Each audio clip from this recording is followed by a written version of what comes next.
Hello everyone, welcome to the strategies to the point. Screen पर ये जो दो व्यक्ति देख रहे हो, ये इकोनॉमिक्स के दो महान दिग्गज हैं। इनमें से पहले का नाम है अल्फ्रेड मार्शल और दूसरे का नाम है पॉल ए सामुएल्सन। और इन्हीं के स्टेटमेंट से आज मैं अपनी क्लास शुरू करने वाला हूँ, क्योंकि आज का जो क्लास है वो इन्हीं के थीसिस पर, आप कह लीजिए इन्हीं की थ्योरीज पर बेस्ड है। तो चलो शुरू करते हैं। देखो, अल्फ्रेड मार्शल क्या कहते हैं। अल्फ्रेड मार्शल कहते हैं कि in the short period the firm can change output only by changing variable factors, fixed factors remain unchanged. दूसरा इनका स्टेटमेंट है, in the long period all factors of production are variable. ठीक। और जो Paul ए सैमुएल्सन है, उनका कथन है, the distinction between short run and long run is not based on time but on flexibility of factors. चलो, अब आगे देखते हैं। देखो, प्रोडक्शन फंक्शन क्या है। प्रोडक्शन फंक्शन यह बताता है कि किसी निश्चित समय में उपलब्ध तकनीक के साथ कितने इनपुट यानी कि साधन लगाने पर कितना आउटपुट यानी कि उत्पादन होगा, ये बताता है प्रोडक्शन फंक्शन। तो production function is the technical relationship showing the maximum output that can be produced from given inputs under a given technology। ठीक। अब इसको आसान भाषा में कैसे पढ़ेंगे। आसान भाषा में ये कहता है कि इनपुट बदलने पर आउटपुट कैसे बदलता है, यही है प्रोडक्शन फंक्शन। तो ये हाउ बताता है, कैसे बताता है कि इनपुट बदलने पर आउटपुट कैसे बदलता है, इसी को बोलते हैं प्रोडक्शन फंक्शन। अब देखो, यहाँ पर प्रोडक्शन फंक्शन की एक स्टैंडर्ड डेफिनेशन क्या होनी चाहिए। ये कहता है कि production function is the technical relationship between inputs यानी कि factors of production and output. तो इसका फॉर्मूला क्या बन जाएगा। देखो, फॉर्मूला बन जाएगा Q is equal to L plus K plus N plus T. अब यहाँ पर Q क्या है। Q है हमारा आउटपुट, एल है लेबर, के है कैपिटल, एन है लैंड या नेचुरल रिसोर्सेस और टी है टेक्नोलॉजी। तो इसको बोलते हैं हम लोग, ये जो है Q is equal to L plus K plus N plus T. तो यूपीएससी में अक्सर इस तरह का फॉर्मूला पूछा जाता है। जनरली क्या होता है कि कई बार आपको नेशनल इनकम बोल दिया जाएगा कि नेशनल इनकम का फॉर्मूला क्या हम लोग लिखेंगे, वो बताओ। इस हिसाब से इस तरह ये भी फॉर्मूला आपको पूछा जा सकता है। अब आगे क्या है। देखो, इनपुट्स यानी कि फैक्टर्स ऑफ प्रोडक्शन क्या होते हैं, ये हम लोग पढ़ेंगे। देखो, इनपुट्स एंड देयर एग्जांपल्स, ये पहले देख लो कि इनपुट्स क्या है और उसके एग्जांपल्स क्या हैं। पहले क्या था, लैंड था। तो लैंड में क्या क्या आ जाएगा, खेत आ जाएगा, फैक्ट्री की ज़मीन आ जाएगी। फिर लेबर आ जाएगा, लेबर में क्या आ जाएगा, मजदूर और कर्मचारी आ जाएंगे। फिर कैपिटल, कैपिटल में मशीन, औजार, पैसा यानी कि जो पूंजीगत चीज़ें हैं वो आ जाएंगी। फिर टेक्नोलॉजी, टेक्नोलॉजी में बेहतर मशीन, नई तकनीक, ये सब आ जाएगा आपका टेक्नोलॉजी में। तो ये है कुछ इनपुट्स और उनके एग्जांपल्स। फिर आओ आगे, प्रोडक्शन फंक्शन की मुख्य मान्यताएं यानी कि एजम्पशंस क्या क्या हैं वो जान लेते हैं। देखो, इसमें क्या है ना, टेक्नोलॉजी जो है वो स्थिर रहती है, यानी कि जो मशीनें हैं, जो टेक्नोलॉजी है वो स्थिर है, उसमें कुछ चेंज नहीं हो रहा है। तो कोई नई मशीन या खोज नहीं होती, कोई नया रिसर्च नहीं होता है, ना कोई नई मशीन होती है। टाइम पीरियड निश्चित होता है, टाइम फिक्स होता है, इनपुट और आउटपुट का माप संभव होता है। ठीक है। फिर प्रोडक्शन प्योरली जो है वो टेक्निकल प्रोसेस है।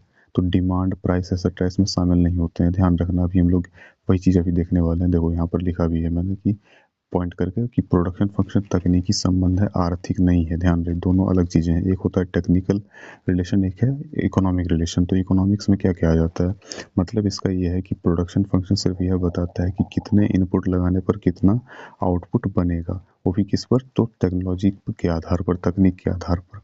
फिर इसमें price, demand, profit, cost, market, जो इकोनॉमिक इंस्ट्रूमेंट्स हैं, ये सब क्या है, price, demand, profit, cost, market, ये सब आपका इकोनॉमिक्स से रिलेटेड चीज़ें हैं। तो इसका जो टेक्निकलिटीज़ है, जो टेक्निकल चीज़ें हैं, उसमें ये चीज़ें नहीं आती हैं आपकी। तो मार्केट जैसी चीज़ें इसमें शामिल नहीं होती हैं। तो इसीलिए क्या है कि ये तकनीकी संबंध है, आर्थिक नहीं है। तो प्रोडक्शन प्योरली टेक्निकल प्रोसेस है। ठीक। देखो, अब हम लोग पढ़ने वाले हैं कि production function in short run and long run, ये क्या चीज़ें हैं। देखो, प्रोडक्शन फंक्शन को टाइम पीरियड के आधार पर दो भागों में बांटा जा सकता है। ठीक। पहला क्या है, शॉर्ट रन, और दूसरा क्या है, लॉन्ग रन। इस आधार पर देखो, अब हम लोग पढ़ेंगे शॉर्ट रन प्रोडक्शन फंक्शन, ये क्या है। देखो, शॉर्ट रन वह समय होता है जिसमें कम से कम एक इनपुट क्या हो, फिक्स्ड हो, और एक या अधिक इनपुट क्या होते हैं, वो वेरिएबल होते हैं। तो सामान्य स्थिति में, नॉर्मल स्थिति में क्या होगा, फिक्स्ड इनपुट क्या हो जाएंगे, लैंड हो जाएंगे, फैक्ट्री हो जाएगी, मशीनरी हो जाएगी, इसको आप तुरंत बदल नहीं सकते हो। शॉर्ट रन है, तो शॉर्ट रन में क्या होता है, टाइम कम होता है, जो कम टाइम है तो उसमें आप जमीन, फैक्ट्री, मशीनरी, ये सब चीज़ें तुरंत नहीं चेंज करते हो, समय लगता है इसमें। लेकिन लेबर जो है, जो श्रम है, श्रमिक है, उनको आप बदल सकते हो कम टाइम में भी। तो इसलिए शॉर्ट रन में हम आमतौर पर क्या बदलते हैं, लेबर बदलते हैं। ठीक, यही है शॉर्ट रन प्रोडक्शन फंक्शन। अब आगे इसका देखते हैं हम लोग। अब आगे कहता है कि शॉर्ट रन प्रोडक्शन फंक्शन क्या दिखाता है। देखो, इस ग्राफ को ध्यान में रखना है, ठीक है। इसको अभी हम लोग जिक्र करेंगे थोड़ा सा। तो वो यह बताता है कि जब एक इनपुट यानी कि लेबर जो है बढ़ाया जाता है और बाकी इनपुट जो है फिक्स रहते हैं, तो आउटपुट कैसे बदलता है। ध्यान रहे, शॉर्ट रन प्रोडक्शन फंक्शन क्या दिखाता है कि जब एक इनपुट क्या हो गया, लेबर हो गया, वो अगर हम बढ़ाएंगे तो बाकी इनपुट्स क्या होते हैं, फिक्स रहते हैं। तो आउटपुट कैसे बदलता है, और इसी पर आधारित है लॉ ऑफ वेरिएबल प्रोपोर्शंस। देखो, इसका एग्जांपल क्या हो जाएगा, फैक्ट्री क्या है, फिक्स्ड फैक्टर है, अभी हमने पढ़ा है। शॉर्ट रन में आप फैक्ट्री जो है नहीं बदलते हो, तो फैक्ट्री हो गया फिक्स्ड फैक्टर। तो लेबर पहले 1 था, आउटपुट कितना आ रहा है, चलो 10 आ रहा है, मान लेते हैं 10 यूनिट आ रहा है। लेबर अब 2 हो गया, 1 हमने बढ़ा दिया, आउटपुट कितना हो गया, 25 हो गया, 15 बढ़ गया, 15 यूनिट। अब लेबर हमने 3 कर दिया, तो क्या बदले, तो आउटपुट कितना हो गया, फिर 15 यूनिट बढ़ करके 40 हो गया। तो हम लोग क्या देख रहे हैं, लेबर बढ़ा रहे हैं, आउटपुट भी बढ़ रहा है। और ये ग्राफ ध्यान में रखना है, इसका जिक्र भी आगे में भी आएगा। क्या कहता है, ये है एल आपका हो गया लेबर, के हो गया कैपिटल, ठीक है। अब देख लो, ये हो गया लॉन्ग रन, ये शॉर्ट रन। ये शॉर्ट रन का प्रोडक्शन फंक्शन किस तरह से बन रहा है, इस प्रकार का लॉन्ग रन वाला यहाँ पे जाएगा। तो ये हो गया आपका लॉन्ग रन, ये हो गया शॉर्ट रन। किस तरह से ये ग्राफ में दिखाया जाता है। अब हम लोग पढ़ने वाले हैं core of short run. Core of short run यानी कि लॉ ऑफ वेरिएबल प्रोपोर्शंस। यह क्या कहता है, ये कहता है कि जब एक इनपुट यानी कि लेबर बढ़ाया जाता है और बाकी फिक्स रहते हैं, तो आउटपुट पहले बढ़ता है, फिर क्या होता है, घटने लगता है। देखो, एक लिमिट के बाद क्या होगा कि जैसे हम ये इनपुट बढ़ाते जाएंगे, लेबर बढ़ाते जाएंगे, लेबर बढ़ रहा है आपका, तो क्या होगा, आउटपुट जो है वो भी बढ़ रहा है एक लिमिट तक। लेबर बहुत ज़्यादा बढ़ाने लग रहे हो तो आउटपुट क्या होगा, एक लिमिट के बाद कम होता जाएगा।